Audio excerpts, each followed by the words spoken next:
Raju ji, cricket से मैं आपको पूरी राजनीति में लेकर आता हूं। भारतीय जनता पार्टी ने 45 साल के युवा नितिन नवीन को अपना राष्ट्रीय अध्यक्ष बना दिया है।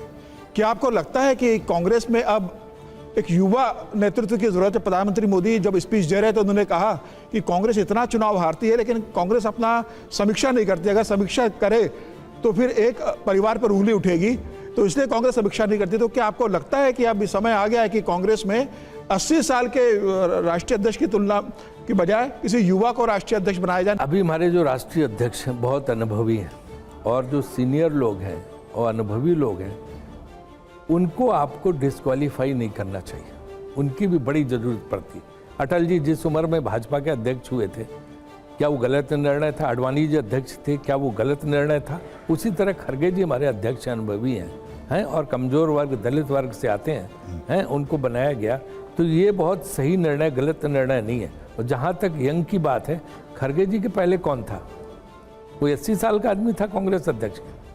राहुल गांधी थे, वो भी 50 साल के अल्ले पल्ले थे।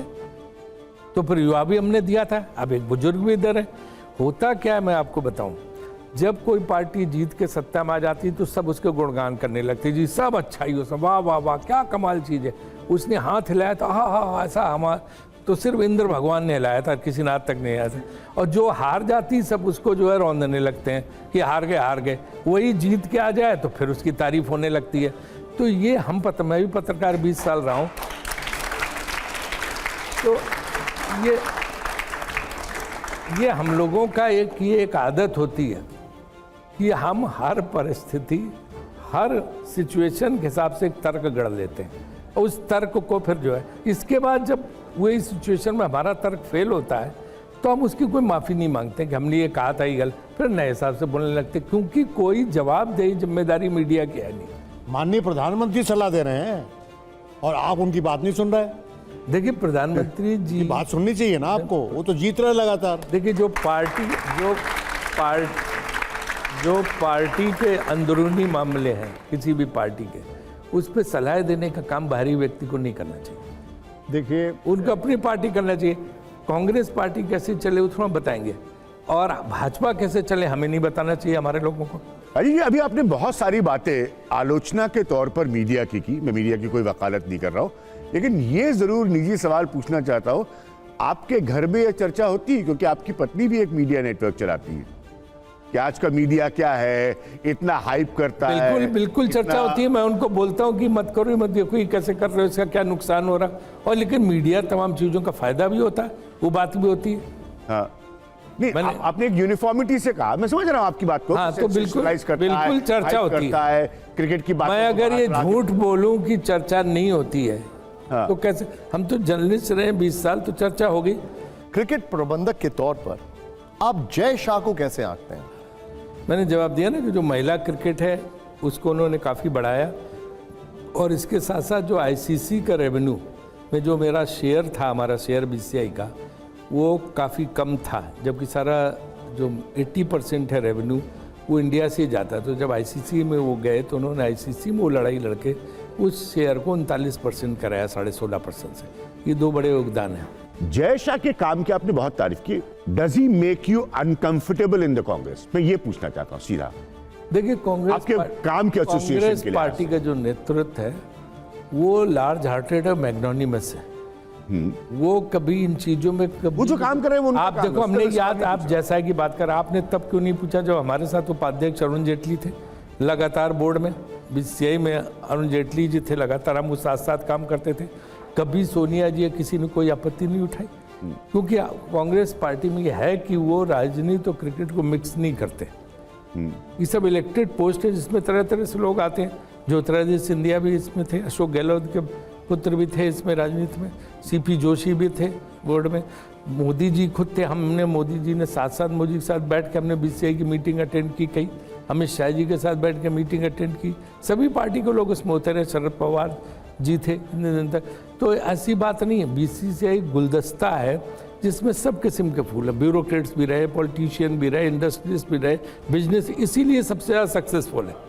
अब मैं बीसीसीआई से थोड़ा बाहर आता हूं, और यहाँ पर बल्कि जो मेरा ये एक बड़ी अच्छी मिसाल है कि आपकी अक्रॉस द पार्टी लाइंस दोस्ती है, और आज के इस दौर में ये होना बड़ी बड़ी बात है। लेकिन क्या इसकी वजह से कांग्रेस में आपको कभी शक की निगाह से देखा गया, आपसे सवाल जवाब किए गए कि आप विरोधियों से दोस्ती रखते हैं? बिल्कुल नहीं, ना कभी शक की निगाह से देखा गया, ना कोई सवाल जवाब किए गए, कभी भी नहीं इस तरह की कोई बात आई। कांग्रेस पार्टी का जो नेतृत्व है वो बहुत जो है विशाल हृदय नेतृत्व है, उसमें इस तरह की बातें कभी वो नहीं करते। वो आपका अलग रोल आप उसको कर रहे हैं, आप यहाँ पार्टी में जो है रोल सच्चाई से करो, वो हम करते रहते हैं। क्या कभी राजीव शुक्ला को बीजेपी की तरफ से कोई ऑफर आया? देखिए, मैं तो कांग्रेस पार्टी में, कांग्रेस के बारे में सोचता हूँ, गांधी परिवार के बारे में सोचता हूँ, तो मुझे तो कुछ सुनाई नहीं दिया कि कोई जो है इस तरह की बात कोई करे। मुझे तो सबको पता है कि मैं पूरी तरह से सच्चाई के साथ कांग्रेस में और गांधी परिवार के साथ हूँ। नहीं, लेकिन कभी तो कोई इसमें ऑफर तो आया होगा, कोई मैं अप्रोच तो किया होगा। इसलिए जो है ना, मैं जो है इस तरह के ऑफर और इन सब चीज़ों की तरफ जो है सोचता भी नहीं हूँ।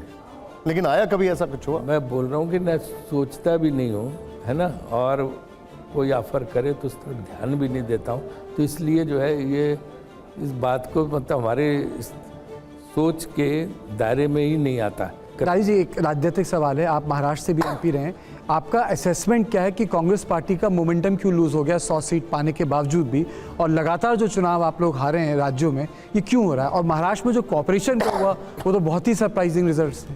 देखिए, राजनीति में दौर आते रहते हैं कि जब जो है इस तरह की चीज़ें होती हैं हर पॉलिटिकल पार्टी के साथ। इनका भी मोमेंटम इतना लूज कर गया था कि 2 सीट पे पहुंच गई थी बीजेपी, क्या हाल था। तो ऐसा नहीं, हर एक के जो है इस तरह के जो है उतार चढ़ाव आते रहते हैं। और ये जो चुनाव वगैरह हैं, इन पे आपको पता है कि कांग्रेस नेतृत्व में पूरे इंडिया गठबंधन ने एक जो है ये ले रखा है मुद्दा अपने हाथ में कि चुनाव आयोग निष्पक्ष नहीं है, चुनाव आयोग निष्पक्षता से चुनाव नहीं कर रहा है, चुनाव आयोग पूरी तरह से एक पॉलिटिकल पार्टी को झुका हुआ है, भाजपा के साथ दे रहा है।